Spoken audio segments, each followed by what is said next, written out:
하는 그 때를 이야기하는 것입니다.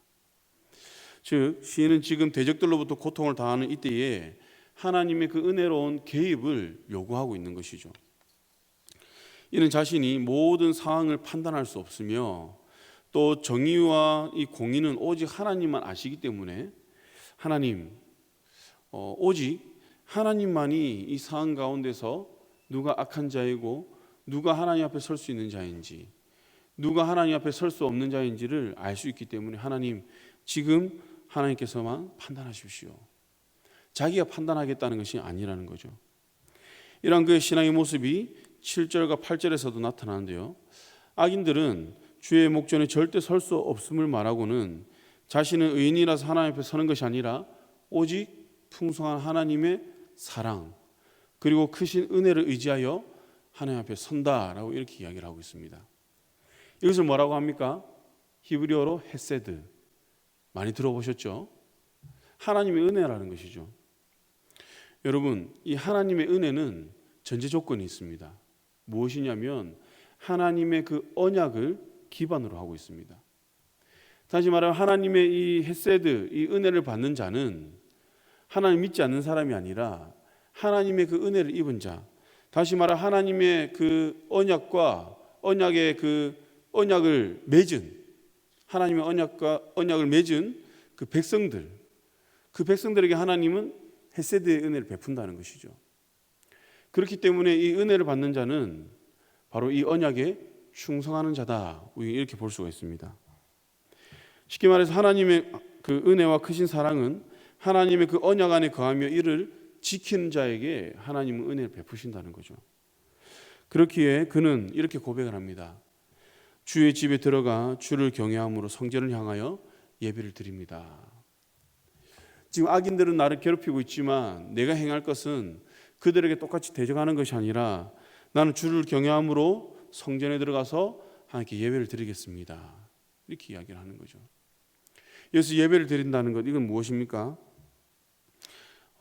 그냥 단순히 건물 안으로 들어가는 것이 아니라, 그냥 건물 안에 들어가서 어떤 그 형식에 참여하는 것이 아니라 자기 이 성소, 이 예배당, 이곳은 어떤 의미가 있습니까? 바로 하나님의 임재가 있는 곳이죠. 그렇기 때문에 이 시인은 고난 가운데 나는 하나님의 임재로 들어가겠습니다. 나는 하나님 임재 안에 들어가겠습니다. 하나님 나에게 은혜를 베풀어 주십시오. 하나님의 공의가 임하게 하여 주시옵소서라고 하면서 간구를 하는 것이죠. 사랑하는 성도 여러분, 우리의 삶에도 크고 작은 어려움들이 있을 것입니다. 세상에서의 삶도 그렇겠지만 우리의 이 믿음의 공동체 안에서도 우리가 때로 마음이 힘들게 하는 그런 어려움이 있고 또 육체적으로 힘든 그러한 일들도 있겠죠. 이때 우리의 모습은 어떻습니까? 우리는 이 시인의 모습과 어떠한 차이가 있습니까? 시인은 하나님께서는 공의를 이루시는 분임에 대한 그 확신이 있습니다. 하나님에 대한 그 확신 때문에 그는 이 고난 가운데서 하나님의 공의를 붙들 수 있다는 것이죠. 많은 사람들은 하나님에 대한 확신이 없다면, 공의를 행하시는 그 하나님에 대한 믿음이 없다면 어떻게 대처를 하겠습니까? 나의 생각대로, 나의 판단대로 이 상황을 대처를 한다는 것이죠. 그러나 시인은 그렇게 하지 않겠다는 겁니다. 모든 것을 하나님께 맡기고 하나님의 공의에 맡기겠다는 것이죠. 여러분, 우리 역시 이 고난 가운데 내가 먼저 하나님에 대한 그 믿음에 대한 확신을 가지고 대적하는 것이 아니라 우리의 피할 바위가 되시고 나를 보호하시는 그 산성이 되시는 그 하나님을 의지해야 될 줄 믿습니다. 그리고 그 하나님의 임재 안으로 들어가고자 우리는 고난의 때에 힘을 써야 한다는 것이죠. 그리고 이러한 시인의 간구에서 우리가 놓치지 말아야 하는 것이 있는데요, 뭐냐면 시인은 고난 가운데서도 하나님 앞에 거룩을 잃지 않겠다는 그러한 간구를 하고 있습니다. 그런 10절을 보면 악인들을 내쫓아 줄 것을 이야기를 합니다. 이것은 언약 공동체 안에서 이 악인들을 내쫓아 달라, 이런 간구를 하는 거죠. 그럼 이 언약의 공동체가 도대체 무엇인가? 크게는 이스라엘 민족이 될 수 있고요, 작게는 하나님과 그 언약을 맺는 그 사람들의 모임, 작은 모임이 될 수도 있다는 것이죠. 또 우리의 마음이 될 수도 있습니다. 이러한 시인의 강구는 8절의 말씀과 연관성을 가지는데요. 그는 악인의 길이 아니라 하나님의 그 의의 길로 가기 원한다. 이렇게 그는 이제 자기의 믿음을 보이고 있는 것이죠. 그는 하나님 뜻 안에서 살아가고 싶은데 이 악인이 길을 막지 않을 뿐만 아니라 이 악인과 함께 하기를 거부하겠다라는 것을 하나님께 지금 말하고 있는 것입니다. 왜 그렇습니까? 이 악인과 함께 하지 않는 것이 바로 나를 지키는 것이기 때문이죠. 여러분, 우리가 아무리 깨끗한 옷을 입어도 우리가 하루를 살아가고 또 터널을 한번 우리가 걸어서 지나간다 했을 때 거기에 더러운 것이 묻지 않습니까? 다 더러운 것이 묻는 거죠. 그것처럼 우리가 이루어지고 하나님과 함께하고 하나님과 동행하는 삶을 살기 위해서는 우리에게 무엇이 필요하냐면 악인과 동행하지 않는 것, 악인을 내어쫓는 것, 내 삶에서 악한 것을 드러내는 것, 이것이 필요하다는 것이죠. 그래서 데살로니가전서 5장 22절에서 이렇게 이야기를 합니다. 악은 어떠한 모양이라도 버리라는 것이죠. 함께 있으면 나도 모르는 사이에 그 악이 다 묻어나기 때문입니다. 이를 통해서 우리는 시인이 얼마나 하나님 앞에서 거룩하게 서기를 원했는지 우리는 알 수가 있는 거죠. 이러한 시인은 이제 고난 가운데 어떻게 합니까? 기뻐 외치고 즐거워한다고 이야기를 합니다. 여러분, 고난 가운데서 기뻐하고 즐거워할 수 있습니까? 대개는 고난 가운데서 기뻐하고 즐거워하는 모습을 찾아보기 힘듭니다. 그냥 낙심하고 마음이 무너져 있고 표정도 이미 무너져 있죠. 그런데 우리가 종종 보면 어떠한 기뻐할 수 없는 상황인데 기뻐하고 즐거워하는 사람들을 볼 수가 있습니다. 그 사람들을 가만히 보면 그 이유가 무엇인가? 그들은 지금 당장 내 모습에 소망을 두고 살아가지 않는다는 것이죠. 그는 이 고난 뒤에 있는 그 소망을 붙들고 살아가기 때문에 지금 당장의 현상을 가지고 일희일비하지 않고 살아갈 수 있다는 것입니다. 한 예로 이제 남자분들은 다 군대를 한 번씩 갔다 오시죠. 군대를 가면 어떻습니까? 가장 힘든 계급이 어느 계급이겠습니까?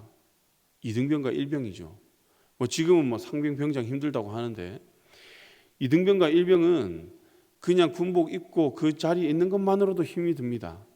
고참들의 눈치를 봐야 되고 또 빠릿빠릿하지 않으면 혼나기 때문이죠. 그런데 이 이등병과 일병은 무엇을 바라보고 살아가겠습니까? 무엇을 생각하며 그때를 이겨내겠습니까? 저녁을 생각하지는 않을 것 같아요. 저 같은 경우도 이등병과 일병 때는 저녁 때가 보이지 않았기 때문에 언제를 바라보냐면 1년 뒤에 내가 저 상병의 위치, 병장의 위치, 저 위치를 바라보면서 지금 이 힘든 시기를 이겨낸다는 것이죠. 이때는 곧 지나간다. 시간 어차피 흘러가니까 견뎌내면 된다. 그런 생각하면서 이겨냅니다. 이처럼 여러분, 고난 가운데, 이 시인도 고난 가운데 있지만 그가 바라보는 것은 무엇이냐면 바로 이 고난 뒤에 있는 하나님의 은혜, 하나님의 공의, 그것을 바라본다는 것이죠. 그의 소망은 지금 이 땅에 있는 것이 아니라 바로 하나님께 있다는 것입니다. 그렇기 때문에 그는 지금 이 상황에서도 즐거워하고 기뻐할 수 있는 것이죠. 사랑하는 강연 성도 여러분, 고난의 모습은 다르지만 우리 모든 사람들은 각기 힘들고 어려운 일들을 경험하며 살아갑니다. 아마 지금도 참 감당하기 힘든 그 어려움을 겪으며 살아가는 분이 있을 텐데요. 그러나 우리 그리스도인은 이러한 고난을 대하는 모습이 세상 사람들, 다시 말하면 믿지 않는 사람들의 모습과는 달라야 되고 또 다를 수밖에 없다는 것입니다. 왜냐하면 우리가 믿는 그 하나님께서 공의를 행하시기 때문이죠. 그렇기 때문에 하나님 믿는 자들은 지금 이때를 하나님과 동행하며 더욱더 하나님께 나아가기 위해서 힘을 쓴다는 것입니다. 그렇기에 우리가 고난을 대하는 자세, 이 자세는 나의 의가 아니라 바로 하나님의 의를 믿고 본 시편의 시인처럼 주 하나님을 방패 삼고 또 그 하나님의 임재 안에서 거해야 합니다. 그게 우리의 모습이라는 것이죠. 그때 우리는 우리의 대적으로 인하여 사방으로 우겨쌈을 당해도 우리는 기쁠 수 있고 또 하나님을 예배할 수 있고 우리는 찬양할 수 있는 것입니다.